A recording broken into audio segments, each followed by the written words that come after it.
পিতা পুত্র পবিত্র আত্মার নামে। পিতা ঈশ্বরের প্রেম ও করুণা, প্রভু যিশুর অনুগ্রহ এবং পবিত্র আত্মার নিত্য সহায় তোমাদের অন্তরে বিরাজ করুক। প্রিয়জনেরা, এমনই একটা পরিকল্পনা ঈশ্বরের, যে বাইবেল বলছে আমাদের মঙ্গলের পরিকল্পনা অমঙ্গলের নয়। একটা আশা ভরসা দিতে পরিকল্পনা আছে। তাই ঈশ্বরের এই পরিকল্পনা অনেক ব্যক্তির জীবনে অনুগ্রহ হয়ে যায়, কিন্তু আছে কয়েকজন প্রার্থনা করে করে করে বলে কিচ্ছু পাচ্ছে না। বাইবেলে যিশু বলেন, আমি এসেছি তারা যেন জীবন পায়, প্রচুর পরিমাণে জীবন পায়। যখন 10:10 যিশু বলেছেন, আমি এসেছি তারা যেন শান্তি লাভ করে।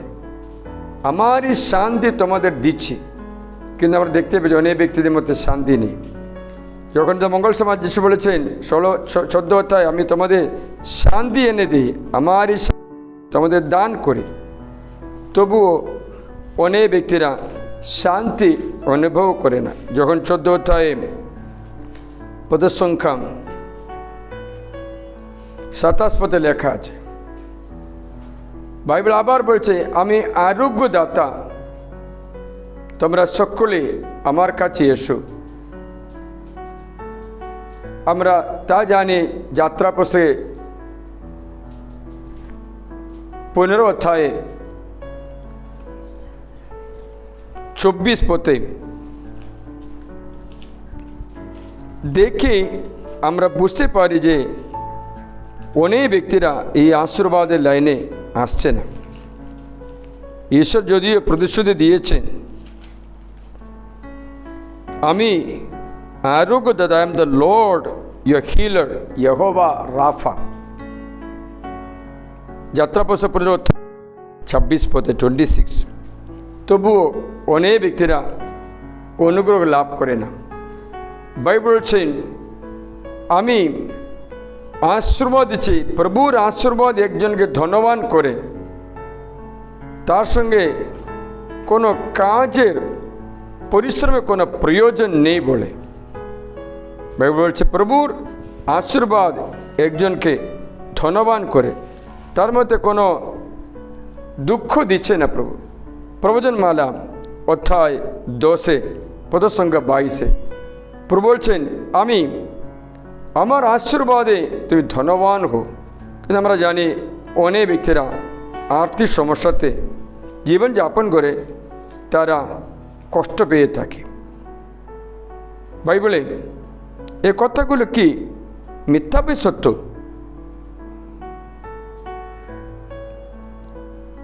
কত লোকেরা এই আশীর্বাদে বঞ্চিত হয়ে যায়। প্রভুর আশীর্বাদ ধনবান করে, পরিশ্রম তাতে কিছুই যোগ দেয় না। বলছে তার প্রীতি ভাজনদের আশীর্বাদ দিতে থাকে। তার প্রীতি ভাজনদের আশীর্বাদ দিতে থাকে। বাইবেল বলছে, আমি ঈশ্বর ভীরুদের আশীর্বাদ দিতে থাকি, তাদের প্রজ্ঞা দান করি। প্রজ্ঞা দান করি যেন তারা আশীর্বাদে পেয়ে থাকে। এক্লেসিয়াস্টাস অথবা কহলেত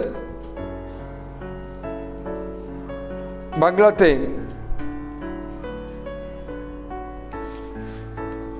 উপদেশ গ্রন্থে অধ্যায় 2 পদের সংখ্যা 24, 26, 26 যে মানুষ তার প্রীতি ভাজন, তাকে তিনি প্রজ্ঞা, বিদ্যা ও আনন্দ দান করেন, কিন্তু পাপীকে এমন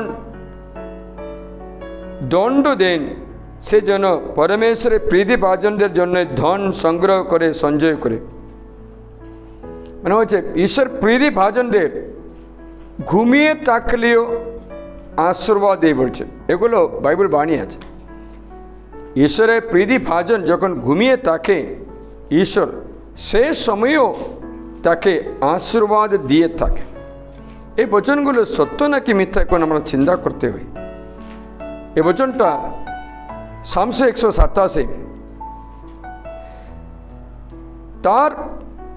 তারা যখন ঘুমিয়ে আছে, পদসংখ্যা 2, তখনই প্রভু তার প্রীতি ভাজনদের সব কিছু দেন। মনে হচ্ছে সব কিছু ঈশ্বর দান করছে, কিন্তু সবাই সব কিছু পায় না। এর মতো তুমি একজন করতে পারবে। ঈশ্বর বলছেন, বৃথায় এত সকালে উঠে এত বিলম্বে শুতে যাও, তোমরা তো শ্রমের অন্ন খাবে। প্রভু নিজেই গৃহটি গেঁথে না তুললে বৃথায় গাতকেরা পরিশ্রম করে। প্রভু নিজেই নগরটি প্রহরা না দিলে বৃথায় প্রহরী জাগ্রত থাকে। যখন তার প্রীতি ভাজন ঘুমিয়ে আছে, তখন প্রভু তাদের সব কিছু দান করেন। তাহলে কেন আমরা আশীর্বাদ হাতে পাচ্ছে না? অনেক ব্যক্তিরা পরিশ্রম করে করে ক্লান্ত হয়ে বলে, কোথাও গেলেও কোনো আয় উন্নতি হচ্ছে না। আজকে কাউন্সিলিংয়ে আসা ব্যক্তিরা বললো, কোনো আয় উন্নতি মাত্র নেই ফাদার। আয় কত আরও বেশি ব্যয় হচ্ছে, ইনকাম নেই, কিচ্ছু খরে থাকছে না। আমার হাসি আসলো। বাইবেলে লেখা আছে, আচ্ছা ছিদ্র থলিতে ধন সম্পত্তি রাখে। বাইবেল বলছে ছিদ্র থলিতে পয়সা রাখছে। ছিদ্র থলিতে পয়সা রাখলে পয়সা থাকবে? থাকবে না। কিন্তু ওরা জানে না কেন এরা ছিদ্র থলিতে রাখে। আমি তোমাদের শোনাচ্ছি, তোমরা অনেক বীজ বুনেছ কিন্তু অল্প সংগ্রহ করেছ। হগ্গ একথায় 6 পথে শোনাচ্ছে, খেয়েছ কিন্তু তৃপ্তি মাত্র পাওনি। দেখুন না, পান করেছ কিন্তু পিপাসা মাত্র মেটাওনি। পোশাক কিন্তু গা গরম করনি। মজুরি পেয়েছে কিন্তু তা ছিদ্র থলিতে রাখলো। পয়সা হচ্ছে, মজুরি হচ্ছে, কিচ্ছু ভালো হচ্ছে না। সেনাবাহিনী প্রভু একথা বলছে, তোমাদের ব্যবহার একটু লক্ষ্য করো, তাহলে কিচ্ছুটা। এখানে ঈশ্বর বলেছেন, এখানে একটা অভাব আছে, তোমরা আধ্যাত্মিক জীবনে কোনো শ্রদ্ধা করোনি। তার জন্য কি হচ্ছে, আশীর্বাদ রক্ষা করতেও পারেনি। আজকে বাবা মা মেয়েকে নিয়ে আসলো, জিজ্ঞাসা করলো, মেয়ে তুমি কখন পাপ স্বীকার করলে? ও বলছে অনেক বছর। বাবা মাকে জিজ্ঞাসা করলাম, বাচ্চাকে কীরকম মানুষ করলে রে? তুই পাপ স্বীকার করোনি? এখন আমার সামনে মেয়েকে জিজ্ঞাসা করে, তুই পাপ স্বীকার করিনি? না। আমি বললাম, বাবা মা এই বাচ্চার আধ্যাত্মিক তোমার কোনো শ্রদ্ধা নেই না।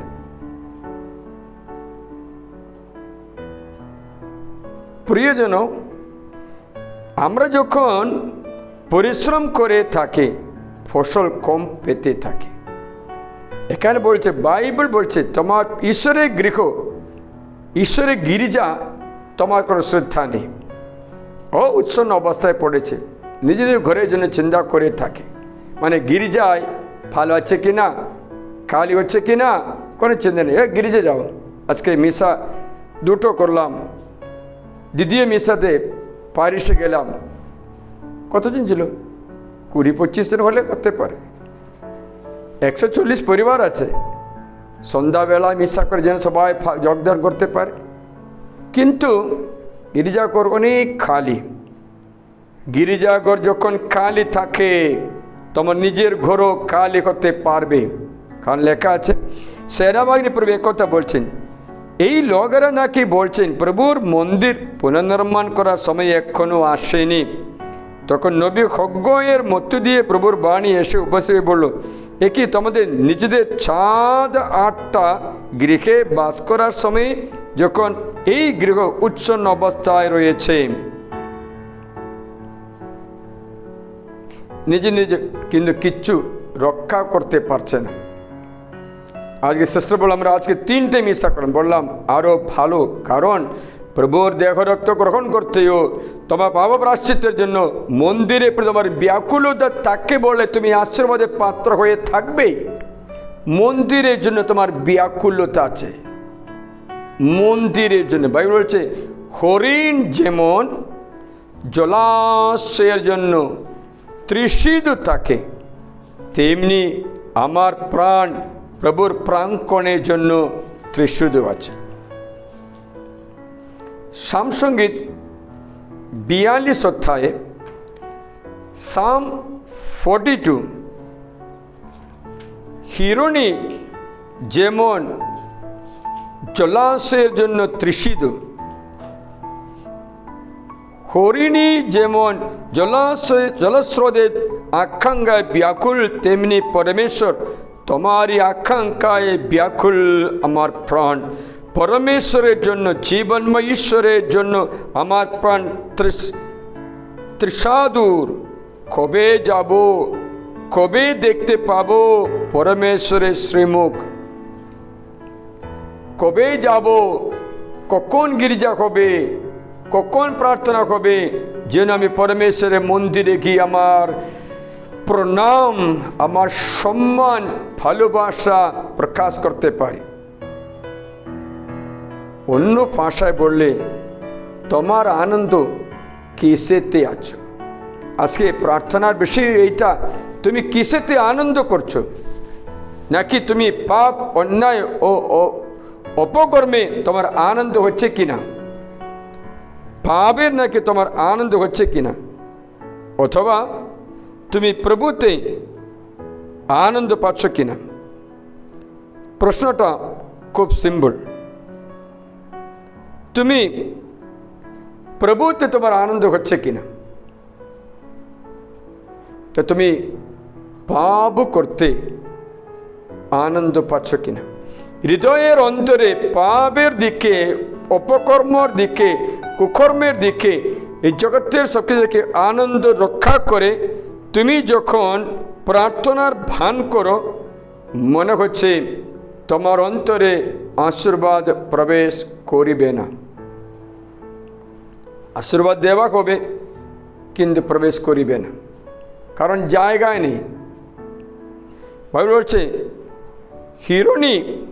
হরিণী যেমন জলস্রোতে আকাঙ্ক্ষায় ব্যাকুল, তেমনি পরমেশ্বর তোমারই আকাঙ্ক্ষায় ব্যাকুল আমার প্রাণ।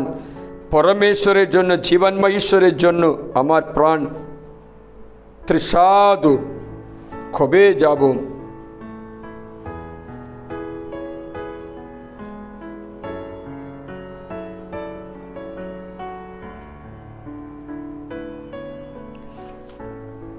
সামসঙ্গীত 73 অধ্যায়ে ভজন 25 থেকে শোনা আছে, স্বর্গে আমার জন্য আর কেই বা থাকতে পারে? তোমার সঙ্গে থেকে এই মুহূর্তে আমার আর কোনো বাসনা নেই। তোমার সঙ্গে থেকে এই মুহূর্তে আমার আর কোনো বাসনা নেই। আমার দেহ, আমার হৃদয় নিঃশেষিত হতে পারে, পরমেশ্বরই কিন্তু আমার হৃদয়ের শৈল। আমার শতাংশ পরমেশ্বর, আমার শতাংশ চিরকাল। তোমার থেকে যারা দূরে আছে তারা সত্যি লুপ্ত হবে। Apart from God, everything come to a standstill. পরমেশ্বর থেকে দূরে থাকা সবকিছুর বিনাশ। Truly those who abandon you will perish. Very clear. Those who abandon you will gradually perish. তোমাকে ত্যাগ করে ব্যক্তি ধীরে ধীরে আস্তে আস্তে বিনাশের দিকে যায়। আমি আজকে একটা পরিবারে জিজ্ঞাসা করলাম, এদের বাবা মায়েরা 11 ভাই বোন, কিন্তু এই মেয়ে যখন বিয়ে করলো শুধু একটাই ছেলে। এই ছেলে যখন বিয়ে করলো, স্ত্রী সঙ্গ ছেড়ে দিয়ে পালিয়ে অন্য পুরুষের বিয়ে করে চলে যায়। এবার ছেলে একাই। 11 জনের পরিবারে একজন সিরোতে পৌঁছে যায়। শুনছো? Truly those who abandon god will perish. তোমার থেকে যারা দূরে আছে তারা সত্যি লুপ্ত হবে। তোমার প্রতি যারা বিশ্বস্ত তুমি তাদের সকলকে স্তব্ধ করে দাও। তোমার থেকে যারা বিশ্বস্ত না অবিশ্বস্ত, তুমি তাদের সকলকে স্তব্ধ করে দাও। The unfaithful people he will desert, he will destroy. Unfaithful people, অবিশ্বস্ত ব্যক্তি আস্তে আস্তে নিচে নিচে নিচে নিচে গিয়ে বিলুপ্ত হয়ে যায়। এখন আমরা আগে প্রশ্নের উত্তর আস্তে আস্তে পাচ্ছি। কেন? এত মঙ্গলময় ঈশ্বরের অনুগ্রহ আমার মাত্র হচ্ছে না। You destroy those who are adulterously deserting you. Unfaithful, অবিশ্বস্তদার, তোমার থেকে দূরে যাওয়া ব্যক্তিকে তুমি স্তব্ধ করে দাও। আমি কিন্তু পরমেশ্বরের কাছে তাকায় আমার আনন্দ। My happiness, whereas my happiness is to be near my God। তোমাদের কতজন এই কথা বলতে পারবো? আজকে আমার এই বাণী শোনা তোমরা বিভিন্ন উদ্দেশ্যে প্রার্থনা করে আসছো, কিন্তু আমি জিজ্ঞাসা করি তোমার কতজনের আনন্দ প্রভু হয়? How many of you are delighted in the Lord? You may be delighted in the gifts God gives you or the blessings God gives you. You may be happy, but how many of you are delighted in God Himself? তোমাদের কতজন পরমেশ্বর দেব অনুগ্রহে অর্থ হোক, ঘর হোক, পত্নী হোক, পতি হোক, ছেলে হোক, ঘর হোক, চাকরি হোক, পয়সা হোক, স্বাস্থ্য হোক, সব কিছু আমরা আনন্দিত হয় ঠিকই, কিন্তু পরমেশ্বর তোমার আনন্দ হবে কখন? When the Lord became your happiness. When does the Lord become your happiness? কখন ঈশ্বর তোমার আনন্দ হবে? একথা অনেক ব্যক্তিরা জানে না। জানে শুধু ঈশ্বরের অনুগ্রহ পাওয়ার। ঈশ্বর অনুগ্রহ দিতে থাকে, এর আমার কোনো সন্দেহ নেই, কারণ তার প্রীতি ভাজন ঘুমিয়ে থাকলেও আশীর্বাদ দিচ্ছে। God is continuously blessing. উদাহরণ বলে, আমরা যখন এই ভিডিও রেকর্ড করছি, বাইরে বৃষ্টি ছিল, কিন্তু ভিতরে এক ফোঁটা জলও পড়েনি। পড়েছি কারণ চাঁদ আছে। চাঁদ আছে। চাঁদ জল ঢুকতে বাধা দিতে, তেমনি তোমার আশীর্বাদ তোমার অন্তরে ঢুকতে তুমি কিসেতে বাধা সৃষ্টি করে রাখো সেটা চিন্তা করি। আমি আজকে একটা ভাষণ দিলাম এজেকিয়া রাজার কথা। এজেকিয়া রাজা মরণাপন্ন অবস্থায় ছিল। এমন একটা ক্যান্সার রোগে ধরা পড়া ব্যক্তি আছে এজেকিয়া। এই ক্যান্সার ইলাজ করতে করতে ক্লান্ত হয়েছে, কোনো মতো সুস্থতা লাভ করতে পারছেন। তখন এজেকিয়া মরতে যাচ্ছে দেখে ঈশ্বর ইসাইয়া প্রবক্তাকে পাঠিয়ে বললেন, এজেকিয়া তোমার মরণের সময় এসে গেছে, সব কিছু সুব্যবস্থা করো। তোমাদের শোনাচ্ছি ইসাইয়া 38 অধ্যায়ে, প্রায় এ সময়ে এজেকিয়া এমন অসুখ হলো তিনি মরণাপন্ন অবস্থায় পড়লেন। এর ঘা হয়েছিল, টিউমার পেকে গিয়ে সুস্থ হয়েছে না, বড় হয়ে শরীর পুরা পচে যায়। আজকে সিস্টার ক্যান্সার নিয়ে আসলো। এই আমোদের সন্ধান নবী ইসাইয়া এসে তাকে বললেন, প্রভু একথা বলছেন, তুমি তোমার সব কিছুর সুব্যবস্থা করে ফেলো, কারণ তোমার মৃত্যুর দিন এসে গেছে, তুমি সেরে উঠবে না। যতটুকু আশা তাও হারিয়ে গেছে। যেটুকু আশা ছিল প্রভুর উপরে তাও শেষ। প্রভু বলছেন, নবী ইসাইয়া পাঠিয়ে বলেছেন, ইসাইয়াকে ও প্রবক্তাকে ও ডাকেনি, ও নিজে গিয়ে বলছেন, প্রভু কথা বলছেন, তুমি নিরাময় হবে না, তুমি সুস্থ হবে না। সুব্যবস্থা করে অ্যাকাউন্টগুলো ঠিক করে, তোমার সম্পর্কগুলো ঠিক করে তুমি নিজেকে রেডি করে যে স্বর্গে যাওয়ার জন্য, মরবার জন্য রেডি করো। অন্য ভাষায় বললে তোমার জীবনে সুব্যবস্থা করো। তখন হেজেকিয়াকে বললেন, হেজেকিয়া তুমি রাজা হলেও কোনো লাভ নেই, মরে গেলে লাশ মাত্র। রাজ পদবী, রাজ কিরিট, রাজ বাড়িও তোমার কোনো প্রয়োজনে আসবেই না। তোমার কত কোটি টাকা ব্যাঙ্কে তা কোনো প্রয়োজনে আসবে না, যেমন একটা জ্বালানির মতো প্রয়োজন হবে না। কারণ এই যখন নোটবন্দি হলো, এই কলকাতা হাওড়া ব্রিজে বস্তায় বস্তায় 1000 টাকার, 2000 টাকার, 500 টাকার নাকি 1000 টাকার বস্তা বস্তা ফেলে দিল। ওরা মানুষ এসে জ্বালানি করছে, জ্বালানি চা বানাবার জন্য, কারণ ওর দাম নেই। প্রয়োজন আমার চিন্তা।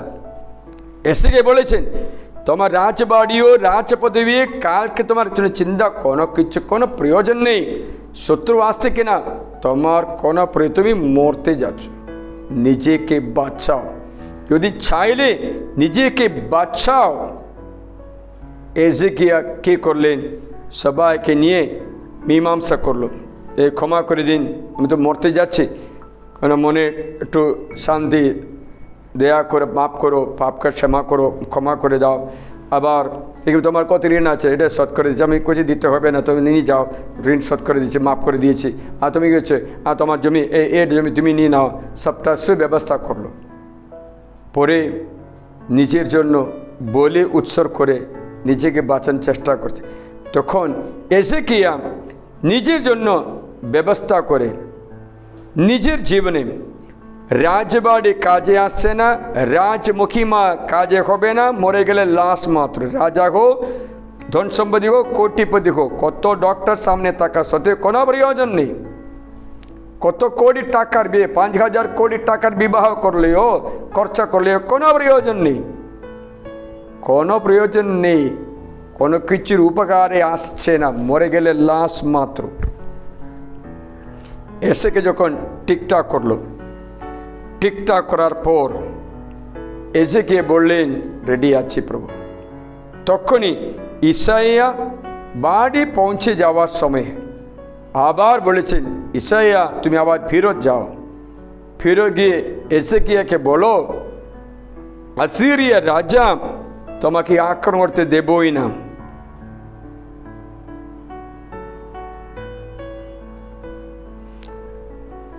পরে বললেন, তোমার ঘা আমি সুস্থ করছি, তোমার ঘর আমি আশীর্বাদ করছি। যখন হেজেকিয়া নিজেকে প্রস্তুতি করে প্রভুর অনুগ্রহকে পাত্র করতে নিজেকে রেডি করার সময় হেজেকিয়ার জীবনে সম্পত্তি আশীর্বাদ আছে, বাচ্চা আশীর্বাদ আছে। যখন হেজেকিয়ার বাচ্চা হলো মানাসে, আর ওই পর্যন্ত আর বাচ্চা ছিল না, একটা বাচ্চাও ছিল না। বাচ্চা জন্ম হলো, পরিবার হলো, শত্রু পালিয়ে গেল, আজেরিরা আক্রমণ করলো না, সব দিকে আশীর্বাদ ঢুকছে। মানে হচ্ছে এই আশীর্বাদ আগেও ছিল, এই আশীর্বাদ আগেও ছিল, কিন্তু হেজেকিয়া কিচ্ছু পাচ্ছিল না। আশীর্বাদ আগে ছিল, আগে তার চিন্তা তার পরিবারের জন্য, তার বিয়ের জন্য, তার শত্রুর জন্য, তার কারোর জন্য বিভিন্ন বিষয়ে ক্লান্ত হয়ে, রোগী হয়ে, ঘুম নষ্ট হয়ে থাকে। হেজেকিয়া নিজেকে রেডি করো। হেজেকিয়া নিজেকে রেডি করলো, তখন সম্পত্তি চলে আসলো, সম্পর্ক ঠিক হলো, শত্রু বন্ধু হয়ে গেল, যুদ্ধ আর হয় না, সব কিছু ঠিকঠাক। তোমার আনন্দ কিসেতে? তোমার আনন্দ কিসেতে? বাইবেল বলছে, যদি তোমার আনন্দ মোবাইল, ইন্টারনেট, কোনো নারী, কোনো ছবি, কোনো পর্নোগ্রাফি, কোনো কিছু হতে পারে, খৈনি, গুড়াগু, নেশা, কোনো নেশাইলি বস্তু, তাহলে বাইবেল বলছে, তবে তোমার সমস্ত সম্পত্তি তুমি বমি করে ফেলতে বাধ্য হবে। শুনেছি, ভক্তিহীনদের ফুর্তিও নিমেষ মাত্র, দুর্জনদের আনন্দ গান ক্ষণিকেরই ব্যাপার। দুর্জনদের আনন্দ হা হা হা, ক্ষণিকেরই ব্যাপার, ভক্তিহীনদের ভর্তিও নিমিষের মাত্র। তার মহত্ব যদিও আকাশ ছোঁয়া, তার মাত্রা যদিও মেঘলোক স্পর্শী, তবু তার নিজের মলের মতোই সে বিলুপ্ত হবে, নিজের মলের মতোই বিলুপ্ত। কত ভাষা কঠিন, শুনো। আর যারা তাকে দেখতো তারা বলবে সে স্বপ্নের মতো মিলিয়ে যাবে, আর পাওয়া যাবে না কো তার উদ্দেশ্য।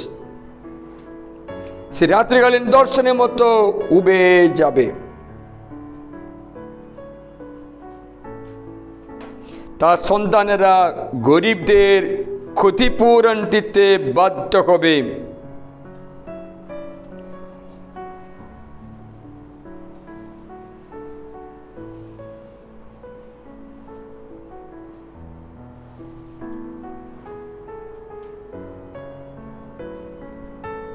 বাইবেল বলছে তোমার আনন্দ যদিও অপকর্ম তার মুখে মিষ্টি লাগে। এ ব্যক্তির মুখে অপকর্ম মিষ্টি লাগে, নোংরা মিষ্টি লাগে, পর্নোগ্রাফি মিষ্টি লাগে, খারাপ কাজ মিষ্টি লাগে, নেশা মিষ্টি লাগে, অপকর্ম তার মুখে মিষ্টি লাগে।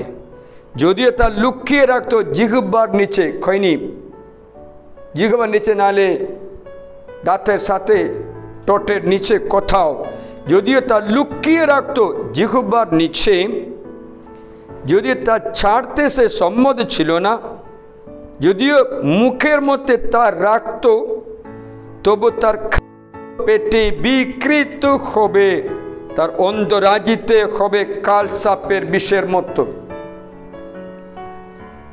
কোনো কিছু আস্বাদন করতে পারছে না। বাইবেল বলছে গ্রাস করা তার সে যত ধন সে উগরে দেবে, সমস্ত সম্পত্তি উগরে দেবে। ঈশ্বর তার পেট থেকে সেই সব বের করে দেবেন। সে কালসাপের বিষ চুষে গেল, চন্দ্রবড়ার জিহ্বা তাকে ধ্বংস সংহার করবে। সে আর কখনো দেখবে না কোনো স্রোতস্বিনী মধু ও দুধ প্রবাহী নদীও নয়। নিজেদের শ্রমের ফল ফিরিয়ে দেবে, তা আস্বাদ করবে না। তার ব্যবসার ফলও সে ভোগ করবে না, কেননা দুঃখীদের সে অত্যাচার ও পরিত্যাগ করলো।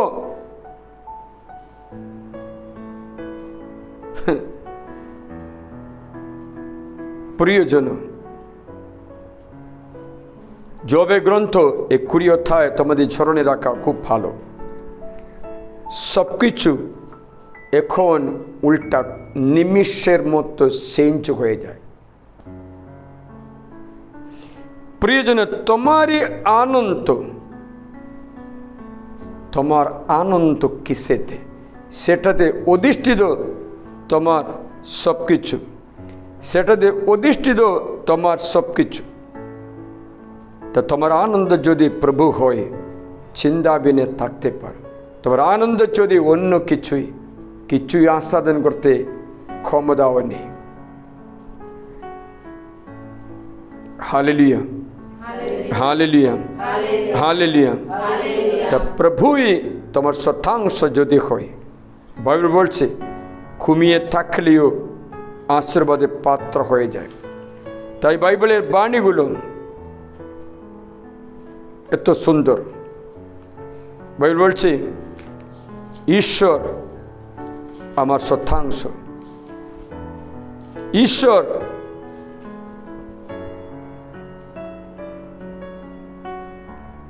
আমি তোমার শুনেছি, প্রভুই আমার শতাংশ, আমার পানপাত্র, তোমার হাতেই আমার নিয়তির ভার। সীমানা আমার পক্ষে পড়েছে মনোহর স্থানে, আমার উত্তরাধিকার আমার কাছে সত্যি অপরূপ। প্রভুকে ধন্য বলবো, তিনি যে আমাকে মন্ত্রণা দেন। রাত্রিতেও আমাকে উদ্যুত করে আমার অন্তর আমার সামনে প্রভুকে অনুক্ষণ রাখি। তিনি আমার ডান পাশে বলে আমি টলব না। তাই আমার অন্তর আনন্দ করে মেতে উঠে আমার প্রাণ, আমার দেহ ভরসা ভরে করে বিশ্রাম। তুমি যে আমাকে বিসর্জন দেবে না পাতালের হাতে, না তোমার ভক্তজনকে তুমি সেই গহ্বর দেখতে দেবে না।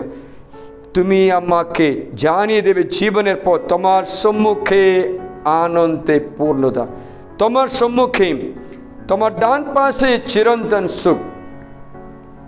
প্রিয়জন, যদি তোমার আনন্দ প্রভু হয়, তোমার শতাংশ প্রভু হয়, তবে ঘুমিয়ে থাকলেও আনন্দ আশীর্বাদ পেতে থাকে।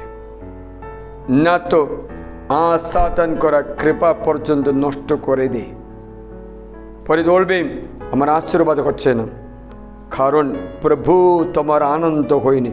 যিশু বলে যারা আমাকে ভালোবাসে সে আমার আজ্ঞাগুলি পালন করবে।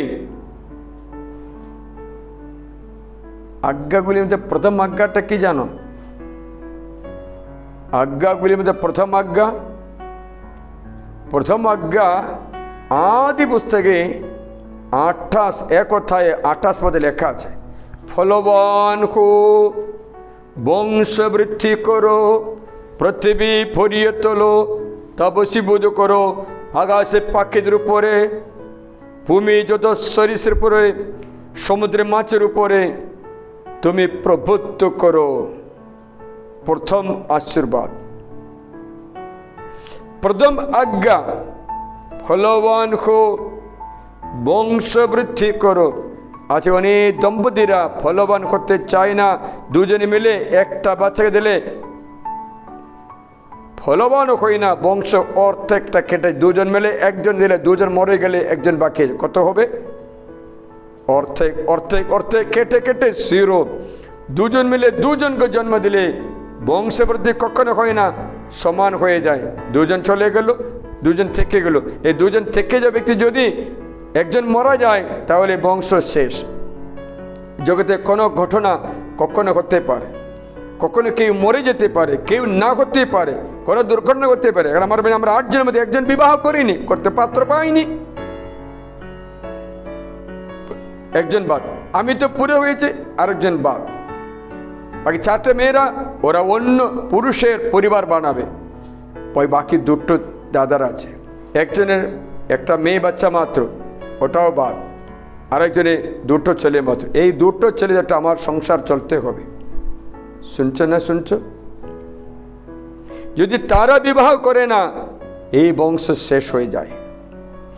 তোমার বংশ শেষ করতে থাকা তোমাকে কেন ঈশ্বর আশীর্বাদ দেবে যদি না তুমি প্রভুর প্রথম আজ্ঞায় ফলবান করতে একটু সিদ্ধান্ত নাও।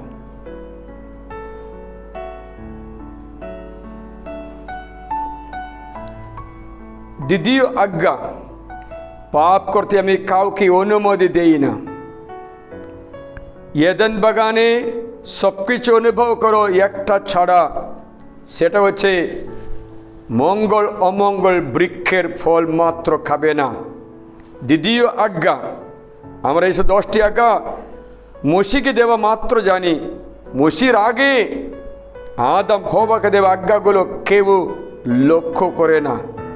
দ্বিতীয় আজ্ঞা হচ্ছে মঙ্গল অমঙ্গল বৃক্ষের ফল খাবে না। মানে হচ্ছে তুমি নিজের জন্য মঙ্গল অমঙ্গল নির্ণয় করতে পারিবে না। সেটা আমারই।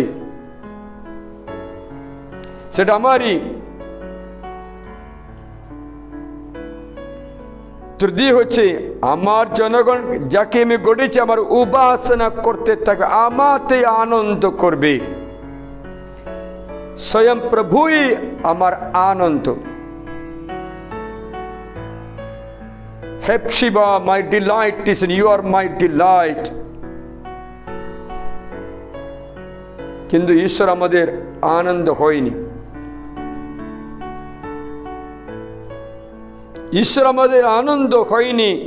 চতুর্থ হচ্ছে আমি তোমাকে দেবা অধিকার তুমি কাউকেও দেবে না।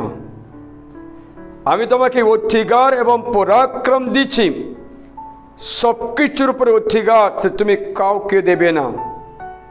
কিন্তু আমরা এই অধিকার সঙ্গে সঙ্গে শয়তানকে দিয়ে দিচ্ছি, তারপরে আমরা কান্নাকাটি করি। বাইবেল বলছে ভূমির যত অধিকার আমি তোমাদের দিয়েছি সেটা তুমি শয়তানকেও কাউকেও দেবে না। শোনাচ্ছি, সত্যি আছে নাকি দেখো। একে কান্নাকাটি করা ব্যক্তি বিভিন্ন পরিস্থিতি আমরা যেন চটফট করে, কারণ আমাদের অধিকার নেই এই দুর্ঘটনা অতিক্রম করতে, এই সমস্যা অতিক্রম করতে, এই পাহাড় অতিক্রম আমাদের শক্তি ইয়া অধিকার নেই বলে তো আমাদের কান্নাকাটি। বাবা কেন ছেলের জন্য কান্নাকাটি করে? ছেলে বাবার কথা শুনে, মানে বাবা ছেলের উপর অধিকার চালাতে পারছে না। স্ত্রী স্বামী স্ত্রী কেন ঝগড়া? স্বামী স্ত্রীর উপরে অধিকার চালাতে পারছে, অধিকার নেই। বাইবেল বলছে প্রভু মানুষকে মাটি থেকে সৃষ্টি করলেন, আবার সেই মাটিতে তাকে ফিরিয়ে দেবেন। তিনি মানুষকে কতগুলো দিন ও কাল না দিলেন, পৃথিবীর উপরে যা কিছু আছে তাদের উপরে অধিকার তাকেই দিলেন, তাকে শক্তিমণ্ডিত করলেন। তিনি নিজে যেমন শক্তিমণ্ডিত, ঈশ্বরের মতো শক্তি তোমার হাতে। কোথায় এই শক্তি এখন? কোথায় অধিকার এখন? আমাদের অনেক কান্নাকাটিগুলো, নিঃসহায় অসহায় অবস্থাগুলো দেওয়া অধিকার, ঈশ্বরী আজ্ঞা, এই চতুর্থ আজ্ঞা আমরা কোথাও হারিয়ে ফেলেছি। আর নেই। ফলবান হোক হতে দিই না, বংশবৃদ্ধি তাও নেই। ভালো মন্দ বৃক্ষের ফল খাবে না, খেতে থাকবো। অধিকার নষ্ট করবে না, শত্রুকে দিয়ে দেব। আরে বাবা, সমস্ত অধিকার ঈশ্বর নিজে যেমন শক্তিশালী, সেই শক্তি, সেই পরাক্রম কোথায়? থাকলে বিভিন্ন পরিস্থিতি আমরা কান্নাকাটি করব। আজকে আমি শ্রেষ্ঠদের বললাম, আজ থেকে এই পশ্চিমে আবহাওয়া ঈশ্বর পরিবর্তন করে দেবে। অনেক গরম এই বছরে পড়ে না? পড়তে থাকবে বলে শাস্ত্র আমাদের ভয় দেখাচ্ছে, কিন্তু প্রকৃতির উপর অধিকার প্রভু আমাদের দিয়েছে। রোগের উপর অধিকার আমাদের দিয়েছে। দেখি, তাকে শক্তিমণ্ডিত করলেন, তিনি নিজে যেমন শক্তিমণ্ডিত, নিজে প্রতিমূর্তিতে তাকে গড়লেন। প্রত্যেকটি প্রাণীর মধ্যে তিনি মানুষের প্রতি ভয় সঞ্চার করলেন, যেন মানুষ পশু পাখিদের উপরে প্রভুত্ব করতে পারে। পশু পাখি সব কিছু কথা শুনে, তাহলে করোনা ভাইরাসও কথা শুনতে হতো তো, কেন শুনেনি? অনেক ব্যক্তি ভয় করে, আমরা অনেক ভয়ে থাকলাম। যেমন আমরা অনেক নতুন ভাষাগুলো শিখেছি, কোথায় সোশ্যাল ডিস্টেন্স, স্যানিটাইজার, মাস্ক, আর কি শিখলাম? এগুলো আগে আমরা জানতাম না। না, সামূহিক দূরত্ব, মাস্ক, স্যানিটাইজার,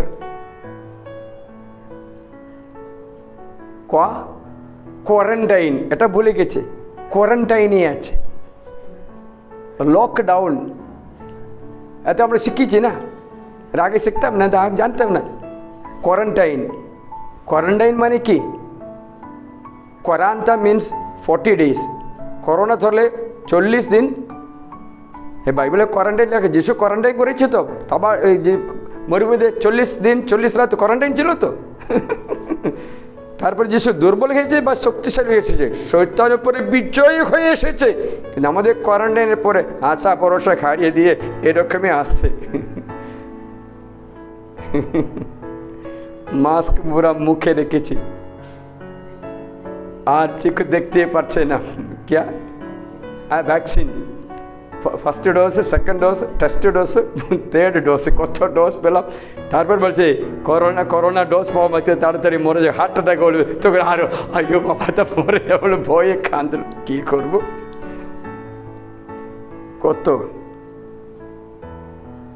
কত কষ্ট।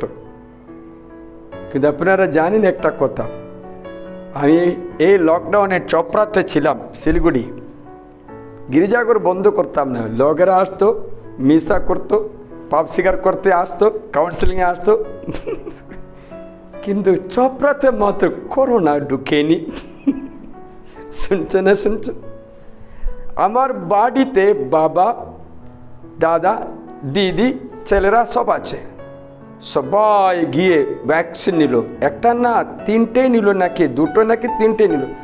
বাবা তুমি যাও ভ্যাকসিন। বাবা বলছে আমার ভ্যাকসিন হয়ে গেছে। বা কি উপরওয়ালা ভ্যাকসিন দিয়েছে, তো আমার কোনো দরকার নেই। হ্যাঁ, উপরওয়ালা আমাকে ভ্যাকসিন দিয়েছে, আমার দরকার নেই। আরে বাবা তুমি যাও না, তুমি বয়স্ক। কত বয়স? 99। বাবা বললাম আমি যাব না। কি হলো? একই বাড়িতে দাদার করোনা হলো, দিদির হলো, ছেলেদের হলো, এরা একই ঘরে থাকে, কোথায় যাব? কিন্তু বাবার মাত্র করোনা হয় না কেন? এখনো বেঁচে আছে কেন? দিদির স্বামী মারা গেল, দিদির বাচ্চা মারা গেল, আমার বাবা কেন মরেনি? ও অধিকার, পরাক্রম, অনেক ব্যক্তিরা কথা জানে না। অধিকার, করোনা আউট মিনস আউটলি। আমরা এই সকলের উপরই অধিকার পরাক্রম হারিয়ে ফেলে চটফট করে জীবন যাপন করে। জানি না তোমার আনন্দ কিসেতে? তোমার আনন্দ অপকর্ম করতে পাবে, অথবা এই জগতের 5 ইন্দ্রিয় দেব সুখের পিছনে দৌড়ে দৌড়ে ক্লান্ত হয়ে, আঘাতগ্রস্ত হয়ে, ভেঙে পড়া, নিরাশায় ডুবে যাওয়া ব্যক্তি নাকি তুমি? তবে আজ যিশু বলেছেন, পরিশ্রান্ত ভারাক্রান্ত সকলে আমার কাছে এসো, थके मंदे बोझ से दबे हुए लोग तो सबके सब मेरे पास आओ।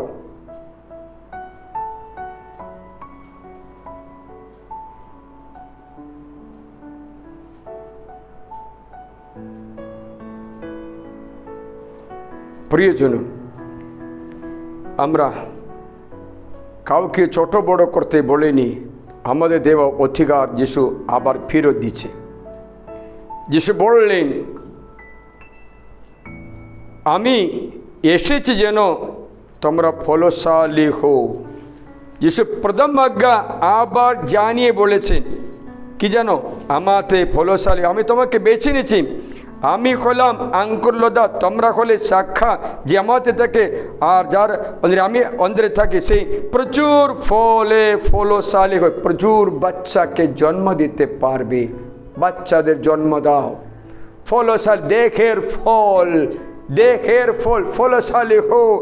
যিশু কারেক্ট করে দিয়েছেন, হারানো কিছু আমাতে ফেরত পাবে, ফলশালী হো। আজ্ঞা লঙ্ঘন করা মানুষের পাপ প্রায়শ্চিত্ত রবি। যিশু আজ্ঞা পালন করে মরণ পর্যন্ত আজ্ঞাকারী, ঈশ্বরের আজ্ঞা পালন করে মরণ বরণ করা যীশু খ্রিস্ট তোমার জন্য প্রায়শ্চিত্ত করে তোমার অবাধ্যতার বদলে আশীর্বাদ এনে দিতে পারে। তার কাছে আসতে বলেছে।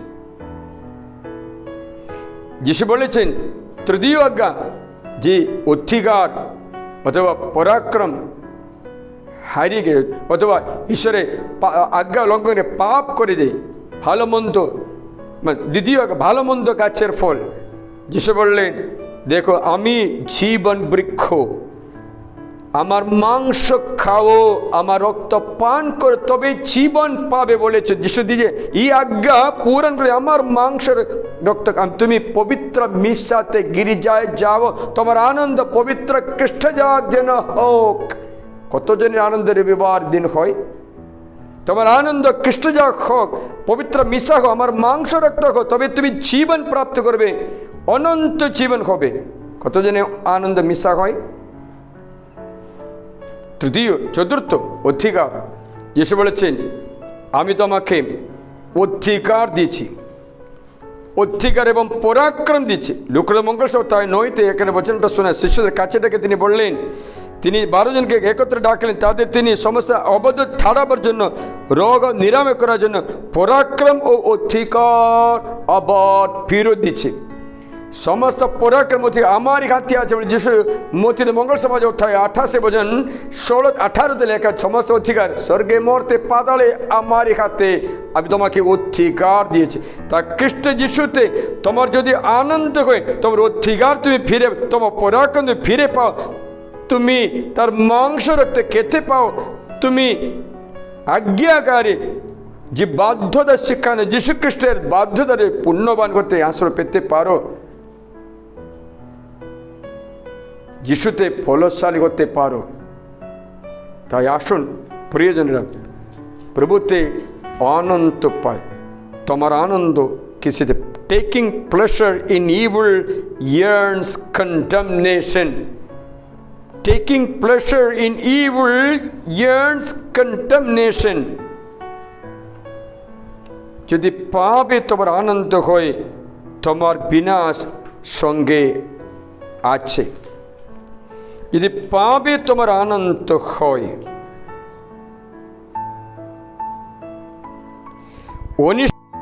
যে প্রীত সে শাস্তি পাবে।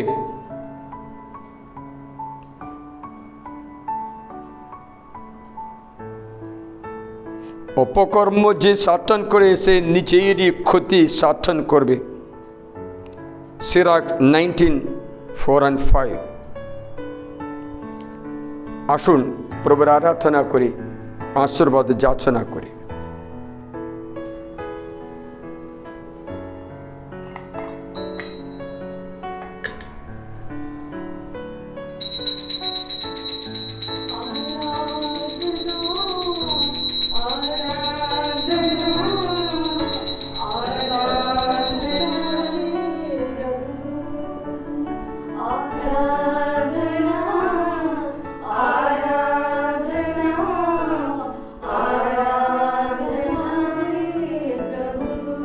সবকিছু সমর্পণ করে আরাধনা করি।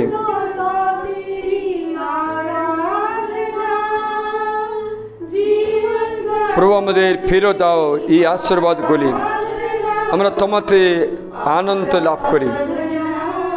তুমি আমাদের ভরসা, শতাংশ, তুমি আমার সব কিছু, তোমাতে আমার আনন্দ। প্রভু তোমার আজ্ঞা পালন করে আমি আনন্দ লাভ করি। তোমার মন্দির, তোমার পবিত্র গিরিজা আমার আনন্দ। প্রভু আমি তোমার ইচ্ছা অনুসারে চলতে চাই। প্রভু বাকি সব কিছুর উপর তোমার নজর যেন থাকে। যখন আমিও তুমিও এক লাইনে আসছে, বাকি সব কিছুর দায়িত্বভার তোমারই হবে। প্রভু আমরা তোমাতে ভরসা রাখি, আরাধনা করি, স্তুতি করি, ধন্যবাদ জানাই। সমস্ত রোগ ব্যাধিও তুমি দূর করে দেবে তোমার বচন অনুসারে। ইনি আমাদের অস্বস্থ তুলে বহন করলেন, বরণগুলি নিলে আমাদের যত রোগ ব্যাধি, মতি 8:17 এ পছনে সমস্ত দুর্ঘটনা, সমস্ত কিছু দূর হয়ে আমরা তোমাতে আনন্দ পেতে পারি, তোমারই আজ্ঞা যেন পালন করতে পারি, তোমারই মতো চলতে পারি। বাধ্যতা শিখি। প্রভু ক্ষমা করো আমাদের পাপ, দূর করো আমাদের অপরাধ, আমরা তোমাতে ভরসা রাখতে পারি। এই মুহূর্তে আমরা তোমারই আরাধনা করি, স্তুতি করি। প্রভু আমরা তোমারই আরাধনা করি। আমাদের পরিবারের জন্য আমরা আর চিন্তা করি, নিজের জীবন এসে কে ঠিক করলো, সব কিছু ঠিক হয়ে গেল। নিজের জীবন প্রভুর সামনে ঠিক করলো, তখন বাকি সব কিছু ঠিক হয়ে গেল। আশীর্বাদ যখন আমি ফেরত পাই, আমার ছেলে মেয়েরাও আশীর্বাদ পায়। আমার ছেলে মেয়েরা সুখে দুঃখে প্রভুর সঙ্গে থাকতে পারবে। আশীর্বাদ করে প্রভু, শক্তি দান করে প্রভু, মুক্তি দান করে প্রভু, সমস্ত পাপের বন্ধন দেখে ও প্রভু আমরা তোমায় আরাধনা করি, শুদ্ধ হৃদয়ে স্তুতি প্রশংসা করতে পারি। Hallelujah, hallelujah, hallelujah. প্রভু যিশুর পবিত্র হৃদয়ে আমরা নিজেকে সমর্পণ করি, আশীর্বাদ যাচনা করি, স্তুতি প্রশংসা করি, ধন্যবাদ জানাই। প্রভু আমাদের প্রতি করুণা করো, আমাদের শান্তি দান করো, আমাদের মুক্তি দান করো প্রভু। Hallelujah, hallelujah, hallelujah. যখন তোমার জীবন প্রভুর দৃষ্টিতে গ্রহণীয়, তখন তোমার শত্রুরাও তোমার সঙ্গে বন্ধু হয়ে যাবে। আশীর্বাদ করে প্রভু, তুমি আমার আনন্দ, তুমি মাত্র হয়ে। হালেলুয়াম, হালেলুয়াম। খ্রিস্ট যিশুর নামে তোমাদের সকলকে আশীর্বাদ করে এই পৃথিবীর সব কিছু মিলিয়ে যাবে, শুধু একটাই মাত্র থাকবে, প্রভু যিশু। আকাশ পৃথিবী মিলিয়ে গেলেও তোমার নিরাশ আর দুঃখ হবে না। জবের মতো বলতে পারে সব কিছু হারা হলেও আমার আনন্দ তুমি প্রভু, তুমি সব কিছু আমাকে ফেরত দেবে। সত্যি জবের জীবনে ফেরত পেল। জব যখন বলি অর্পণ করছিল তখন ঈশ্বর জবের আগেকার অবস্থা দ্বিগুণ করে আশীর্বাদ 10টি ছেলেমেয়ে নূতন করে সৃষ্টি করে দিলেন। প্রভু, আমাদের জীবন তোমার কাছে গ্রহণীয় হোক। আমাদের জীবন আমরা যেন প্রভুর ইচ্ছা মতো চালিত করতে পারি, আশীর্বাদ দান করো। আমরা প্রভু তুমি আমার আনন্দ, তুমি মাত্রই হো। পিতা ও পুত্র পবিত্র আত্মার নামে এখন পরম পবিত্র সাক্রামেন্টের আশীর্বাদ গ্রহণ করো। সর্বশক্তিমান ঈশ্বর পিতা ও পুত্র ও পবিত্র আত্মা তোমাদের সকলকে আশীর্বাদ করুন। এই অনুগ্রহ চিরস্থায়ী তোমাদের মধ্যে বাস করুন। হে পরম পবিত্র ঈশ্বরী সংস্কার,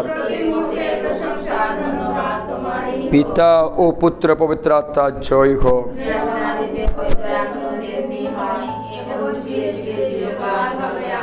মারিয়া খ্রিস্ট ভক্তের সহায়